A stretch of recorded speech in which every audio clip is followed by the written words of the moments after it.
What's up, everybody? Rob here. Thank you so much for tuning in. So, Peter Schiff has been a major advocate for precious metals, which I agree. He's been a major advocate for getting out of the dollar, which I agree.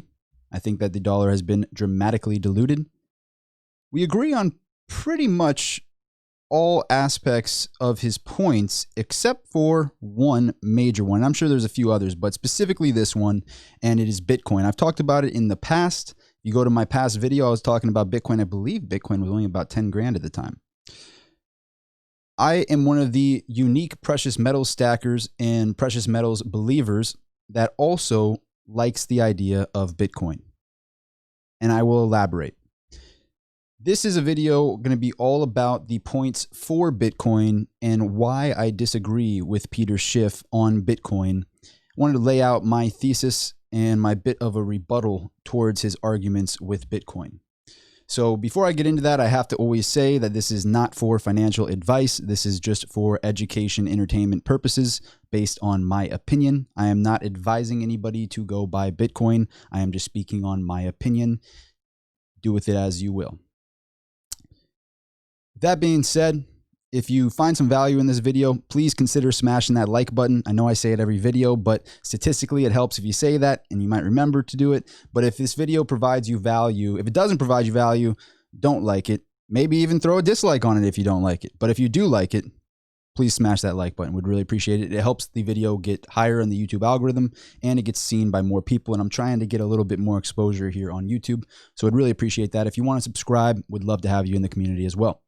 So the major argument that Peter Schiff has is that there can tomorrow be a competitor for Bitcoin that has the same software, has the same encryptions, does all the same things, and is on blockchain and all those things, and then Bitcoin is just automatically taken out. Could this happen? Absolutely. There is an argument there. But the counter to this and my rebuttal to this is the first to do it and have the system in place that already works. See, if something's already done and it already works and it's already elegant, that's the differentiating, I don't cut my videos, factor with Bitcoin. They already completed it. We're already up to 20 million coins mined. It ends at 21 million. There's only 1 million or so left to mine. It's finite. It ends at 21 million, period. And so why are we seeing the price jump right now? Well, I'm not going to get ahead of myself because I don't know exactly how stable it is. It might tomorrow fall back down to 10 grand. We don't know this. But what I can tell you is the facts behind it. Bitcoin has a valuation of around 400 billion. With this jump, I'd have to check up the numbers after this jump, but somewhere in that range, a bit higher than it was obviously a month ago.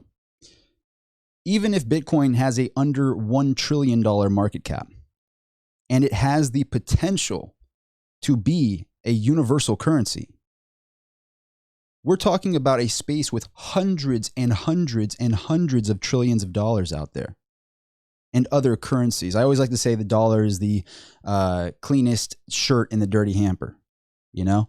But of all the fiat currencies out there, 1 trillion or less on a market cap with the possibility of being a currency of the future, when you look at how big the pie is, my argument has always been it would be irrational to count it out. It would be irrational to count out Bitcoin. It's not that I am a die-hard only Bitcoin, that's it, I don't believe in anything but Bitcoin. I'm not that guy. You know, if you watch my videos, you know I'm not that guy. But I am the person to say that the potential there with Bitcoin, the potential is something that you don't want to miss out on, or in my opinion, I don't want to miss out on. I don't mean to word that wrong. Not to be taken as advice. Disclaimer. All right. The way I look at Bitcoin is if it does get adopted, and we're talking about a market cap that's currently under 500 billion, and it does get adopted, We're talking about it entering a marketplace that is ripe for disruption, extremely ripe for disruption, extremely unstable and volatile. The fiat currency market I'm talking about, and Bitcoin's extremely volatile as well. But look at how big the pie is in the fiat currency space. And this is also reasons why I'm a major bull in precious metals, and much more into precious metals than I am Bitcoin. I should say that. Literally, if we're going to compare it like in percentages, I'm like 85%, 15%. My Bitcoin position is very small in comparison to my metals position, but it is getting larger now with this rise in Bitcoin. Am I considering buying some precious metals with it? Maybe. But I do think that the potential there makes me want to just hang on to it long term as an insurance play. Major insurance play. Because if it does enter that marketplace that's ripe for disruption, and we're talking about hundreds and hundreds of trillions of dollars versus a tiny, tiny little market cap of less than 500 billion. We're talking about a market cap less than Tesla right now, entering the entire world money market. And you have companies like PayPal jumping in. You have Square jumping in. You have them buying large amounts of Bitcoin to cater to their audiences. This is big. So it's not a matter of, to get back to that original argument, this is his main point, Peter Schiff's main point, is that there could be a competitor tomorrow that takes out Bitcoin. Well, there ain't anybody else that's on PayPal right now. There isn't any other cryptos that are on Cash App right now, right? They're already adopting Bitcoin. It's first to the market and it's perfect. So there isn't really competition for it right now. Will there be competition? Sure. Is there other cryptocurrencies? Absolutely. But Bitcoin is number one by a landslide. And it's already almost fully mined. So the value is already implemented. And the intrinsic value of a Bitcoin is how hard it is to get a Bitcoin. If you haven't seen my video on what is money, I recommend going back to that, because Bitcoin really does have intrinsic value. Just to go back onto the point, I would recommend watching that video if you haven't. But to summarize it, money should be something that is hard to get. I tell you right now, go get a Bitcoin. Go give me a Bitcoin. No problem. Just go get me one. You can't. It takes a lot of electrical costs and labor by the computing systems to make a Bitcoin. And the people that are holding their Bitcoin are very greedy with them right now. They're like, we'll take your dollars. I guess we'll take your dollars. And the same thing with gold. You know, it's like, we'll take your dollars, but we need at least 1,900 of them for 1 ounce of my gold. You know, I'll take your dollars. They're really diluted. I need at least a bare minimum $17,800 is what Bitcoin was maxing at today for one of my Bitcoins for your dollars. Because they're diluted. They kind of sketch me out. They're printing a lot of them. I'll take them, but I need a lot more of them now. I know it was 3,000 not very long ago, but I need a lot more of them now because I believe in my Bitcoin more than your dollars. Obviously so, because one Bitcoin is equal to $17,800. Obviously, you want a Bitcoin a little bit more. The main point is the ultimate finite nature. When it ends at 21 million, if you're one of the people that owns one full Bitcoin, you're one of 21 million. Now, if you have more than one Bitcoin, that obviously dramatically makes you part of a top 1%. So my whole thesis on Bitcoin is not that I'm 100% this is going to be worth millions of dollars of Bitcoin. What I am sure of is that it elegantly works. Major companies have taken it on. We're talking PayPal. We're talking Square. We're talking major companies. We're talking major investment firms now looking at Bitcoin much more close and actually investing in Bitcoin. One of my favorite investors, Chamath Palihapitiya, is a big Bitcoin advocate, but he also takes on the same stance as me, as it is more of a schmuck insurance policy. If it succeeds, the upside is tremendous. We're talking about a grain of sand on the beach. Tremendous. We're talking about a marketplace of hundreds of trillions of dollars that is a major disruptor and needle to that balloon over there. And if you saw just a tenth of the money supply of the world going into Bitcoin, Bitcoin would be worth tens of trillions of dollars at a bare minimum, which would constitute orders of magnitude higher than it currently is. So could Bitcoin easily get to 100,000, 200,000, 250,000, 300K a coin? Absolutely. Absolutely. We're not talking about a cap that's already in the trillions. We're talking about a cap that's less than 500 billion right now. I got to be careful about that because it's moving all over the place. But the fact of the matter that it even is holding that valuation shows that there is belief there. There are people that want to get themselves out of the dollar and are choosing Bitcoin as a viable option. And how beautiful would that be? You know, let's really take it apart.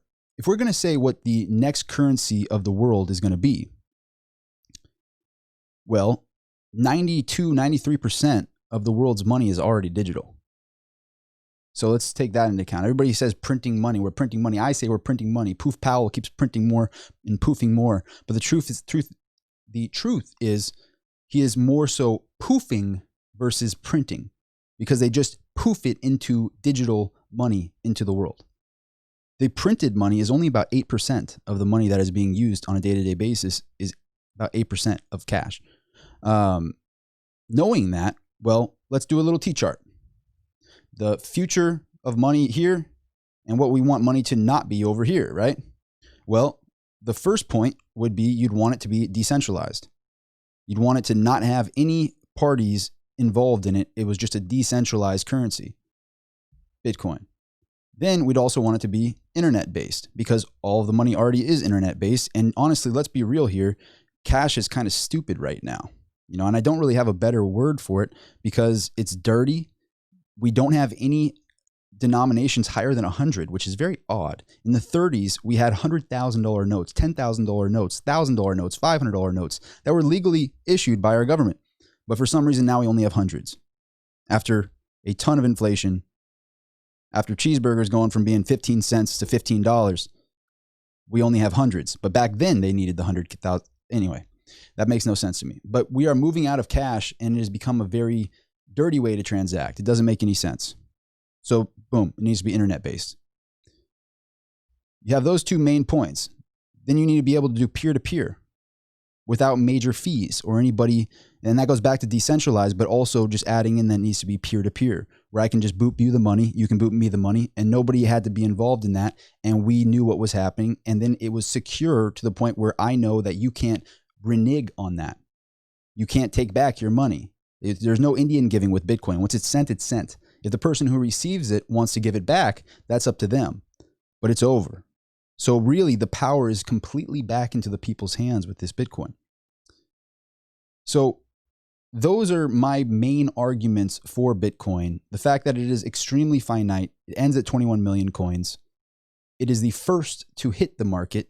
That is completely viable. This isn't like a wannabe white paper like we saw from that Jason Sun guy with Tron. He never finished it. It was just a big hype play. Bitcoin is real. I can actually pay for something with Bitcoin. I can actually receive Bitcoin. It is on the blockchain. It is completely real, and it is an actual way to transact.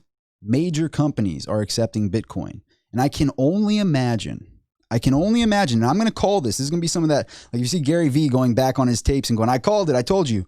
I'm calling it that some major company like Amazon accepts Bitcoin. I'm calling that right now, and I want to put it in the universe. And that's why I like YouTube so much, because I was talking about silver back at 18. I was talking about gold when it was less as well. And you at least have some sort of timestamp. And that can go either way. Bitcoin could take down to 3,000. You go, Rob, you're a fool. You're a fool, and you can hold me accountable for that. And that's what's so beautiful about YouTube, is you can either see if I was right or if I was wrong, and it's documented. There's no way out of it. You can go back on the videos, which I love that. And that's kind of my desire to put this information out there, because I'm so excited about the future of money. Well, excited might not be the best way to phrase it, but I know what's inevitable. And I see these things that are like, I look at Bitcoin like almost one of the needles headed for this big balloon. You know, Robert Kiyosaki, who I'm a big, big fan of, I think I relate the most to him of any other investor, financial guy on YouTube or just in general. I agree with Peter Schiff on most of his ideas and most of the things that he preaches, but I agree the most with Robert Kiyosaki. That's who I am like, I can't really find any difference between him and I. I take most of his advice to heart, and I have no real rebuttal for the things. And he's also a big Bitcoin advocate as well, because he sees the power there. He sees it being one of the needles headed for this fiat currency balloon. So we got gold, we got silver, we got platinum, we got Bitcoin, all as needles headed for this balloon of fiat currency. And right now, the most beautiful, elegant thing is Bitcoin. The other thing about Bitcoin is people have it mistaken, whereas it can never be an actual currency on its own. Because this is the other argument, that's the main argument. So the first argument is that a competitor could come out of nowhere and take out Bitcoin. Great argument. Bitcoin is first to hit the market though. And it's finished. It's ready to go. There's about 1 million of them left that you can mine. So it's there. And it ends at 21 million. So the fact that it's first to hit the market would be my rebuttal towards that. But it is a very fair argument, and it's very possible. And that's why I don't recommend going all in on Bitcoin. When I say I don't recommend, that's my strategy personally, not to be taken as advice, but I personally only put a fraction of my investable income in Bitcoin on the off chance, but it's becoming statistically more probable with large companies adopting Bitcoin like Cash App, like PayPal, which is very recent. When that happens, it's becoming much more statistically probable that this will get adopted. And if it gets adopted, the upside is just unbelievable. Unbelievable, the upside. So because of that, a small percentage is what I personally hold in Bitcoin, because if I'm wrong, I'll live. I'll live. If I lose my money in Bitcoin, I'm fine. Nothing changes in my quality of life. I think that should be the key factor. If you lose the money that you have in Bitcoin, your quality of life will not drop. That's the amount that I'm willing to put in. So I think gold and silver is much more stable and much better as a store of value. But as a means of transacting, I love the idea of Bitcoin. I love it. You know, it's everything that I want money to be in the future. You know, you want money to be completely rid of anything holding it down. Any ability to announce a secondary, you know, and the Powell goes, we're poofing this much more money. That's technically like a secondary, like another secondary stock offering of dollars. You can't have a secondary of Bitcoin. So it's ultimately finite. And that's actually even more finite than gold. So I'm a big fan of gold and I'm a big fan of silver. And that's why they labeled it as mining Bitcoins, because they're modeling gold. They're modeling the same thing where there is labor to get this good, but this good happens to be an internet-based money that you can just transact peer-to-peer in seconds, milliseconds. All the money, boom, from here to Australia, from Australia to the UK. And the thing is, we're not trading, and this is what I wanted to get to, is right now, this is the second point. That's a good segue into it. The argument is, well, you have to use dollars to buy Bitcoin. And if you want to buy something, you have to sell your Bitcoin back for dollars. Well, if major companies like PayPal, like Amazon, like eBay, if they actually implement Bitcoin into their software, it's game over. It's game over, because that would just dramatically rise the price in Bitcoin, and that would be the FOMO.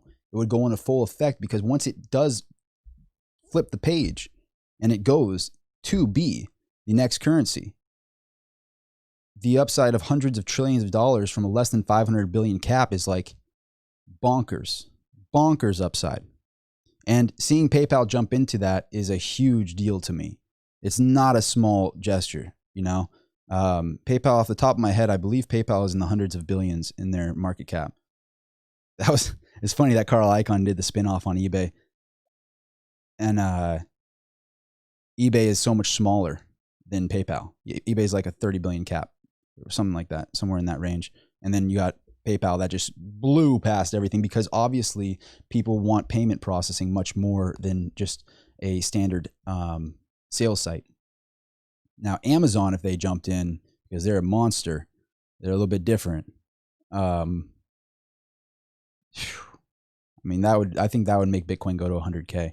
If Amazon decided, hey, we're going to accept Bitcoin, that would be, I mean, Bezos, I think he's probably scared to do that, maybe. I don't know. But if he did, if Bezos decided to implement it, that's a big deal. But PayPal jumping in is a very big tidal wave, because they saw what was happening with Cash App. Square was the first to jump into that space, and they did it very well and elegantly. I actually use it. I think it's great. They had to compete. So that's what happens in a competitive environment, in a capitalistic environment. Somebody does something that people like, and then even though they didn't want to do Bitcoin, they're like, we have to now because they did it. And then that tidal wave happens, you see? So that's why I think it is ignorant and irrational to say zero to Bitcoin. It's completely fugazi. Nothing is there. It's like, no, there is real substance here. Hundreds of billions of dollars into this. The ability to transact right now on major companies like PayPal and Cash App, Coinbase, etc. It's like, this is a viable thing. It's real. There's no more of this whole like Jason's son hype with Tron. I'm sorry to keep beating him up, but I always laughed at Tron. I always thought it didn't make any sense. But Bitcoin, on the other hand, is viable.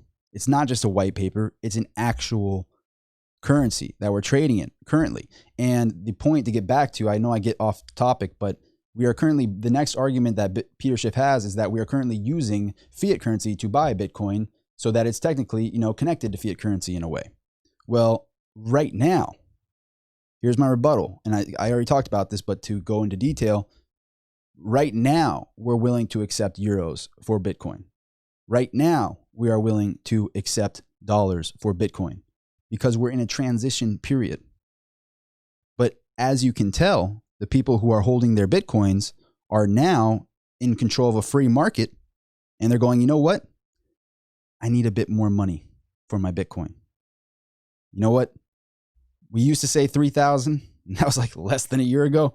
Yeah, 3,000 is okay for one Bitcoin. We're kind of a little nervous right now. I don't know if it's going to get adopted. Then when PayPal jumps in, when Cash App's jumping in full force and buying Bitcoin, there about to be 50 million of Bitcoins, or Satoshis, I should say. Those things made the public and the people who hold their Bitcoins to go, we'll take your dollars, I guess, but I'm going to need 17,800 of them now. But it was 3,000 like 7 months ago. What do you mean? No, now with everything going on and the implementation from PayPal and these other companies going on, we need 17,800 now. And like I said, this is an extremely volatile schmuck insurance policy, but the schmuck insurance policy seems to be playing out. It seems to be, if there was a 1% likelihood of Bitcoin getting adopted with these recent events of PayPal jumping in and Cash App buying 50 million of them, these things have made that statistical likelihood go from like 1 to 10%, and that might not sound like a lot, but it's a huge deal in statistics. And so statistically, it would be foolish to not have at least a small position in this, in my personal opinion. And so that's why I differ so much from Peter Schiff. And I wanted to elaborate with this recent run-up in Bitcoin. The argument from all the precious metals heads, which I'm a precious metals head. I believe very much so in gold and silver. But do I think that there could be a beautiful currency out there on the internet that is a perfect medium between our stored value of precious metals and buying and selling goods online and paying for items at the grocery store and all that thing? I can't yet do that with gold, but I can do that with Bitcoin. If the grocery store decides to accept it, if Amazon decides to accept it, which they own Whole Foods. Ding, ding, ding. Those things, that's what I'm calling out. I want to put that in the universe because I genuinely think a major, major, major company like Amazon will implement Bitcoin. If Apple decides to make a Coinbase of sorts, things like this happen, you'd feel foolish to not have any Bitcoin. So to all of the thousands, I think I have like 1,130 people, which is like, it's crazy to me. There's actually an audience here on YouTube, and I just built this set in my warehouse and was like, I'm just going to throw some videos out there because I got a lot on my mind during this pandemic. To have 1,130 people subscribe to my channel, if you click the notifications and you see the future videos and like the people who are commenting right away, I want this video to hit you. Because if you saw my last video, I was talking about Bitcoin back at 10,000. I don't mean to be arrogant and be like, I told you so, but I genuinely, in my heart, believe it's a good insurance policy to have some. I genuinely, in my heart, in my opinion, and I put my money where my mouth is, I think Bitcoin has extreme potential. If someone told you that you can have a 100x return on something with an only 10% likelihood of it hitting, you would be foolish to not take that bet. Does that make sense? It's a 10% likelihood. That's a pretty strong likelihood. And if it hits, and the thing is that the statistics are getting more and more and more in favor with these recent events, especially with the lack of trust in the dollar right now and everything that we're going through. So that is pretty much my main points for Bitcoin, and just the fact that it's there. It's first to hit the market. It's ready to go. At this trying time in civilization, it exists and it's viable and it's the name brand. You know, there could be, you know, crypto coin, let's just whatever. But Bitcoin, when you think crypto, you think Bitcoin. And it's not just that it's like a white paper with a possibility in the future. It's already there. It's already real. That's what's so crazy about this time that we're in. And then not only that, but to see major companies like PayPal jumping in, mind-boggling. Mind-boggling. So that's the video. That's why I disagree with Peter Schiff. I wanted to put that out there. And I have to put this in as well. Lot of respect for Peter Schiff. I don't think he'll ever see my videos. I'm too small of a YouTuber. But I follow a lot of the things that he says. And I think that the guy is a true patriot. I lean a bit libertarian myself. His ideas of a smaller government and all of these things, I don't want anybody to take this video as me being opposed to Peter Schiff. Specifically on Bitcoin, I think it's irrational to completely count it out with these turns of events. PayPal, Cash App, these big, I've said it like 20 times now, but it's very serious. And I think it'd be irrational to count it out. And that's what he's doing. He's saying like Bitcoin is an absolute zero. And I'm thinking like, no, it's not, man. It's not an absolute zero. But besides that, I think Peter Schiff is a patriot, and I'm a big fan of his. So don't take what I'm saying as he doesn't know what he's talking about. He knows much more about his space than I do. And I study it day and night, but he has much more history, and I learn from him every time he posts a video. So highly recommend Peter Schiff, and I don't mean to bash him in any way, shape, or form. And I would love at some point in the future to talk with him, because I have a lot of respect. And I know I overemphasize that, but I just wanted to make sure that you know that. So that's the video. I hope that you learned something from it. I hope that there was some value there, because if there is, and you want to smash that like button to help it reach more people, would really appreciate it. If you want to click the subscribe, again, I'd love to have you in the community. 1,130 of us strong. So hyped on that. I'm so hyped on that, and it makes me want to continue making these videos for you, and I hope that it helps in some way. Yeah, that's the video. Thank you so much for watching. I will see you at the next one. Signing out.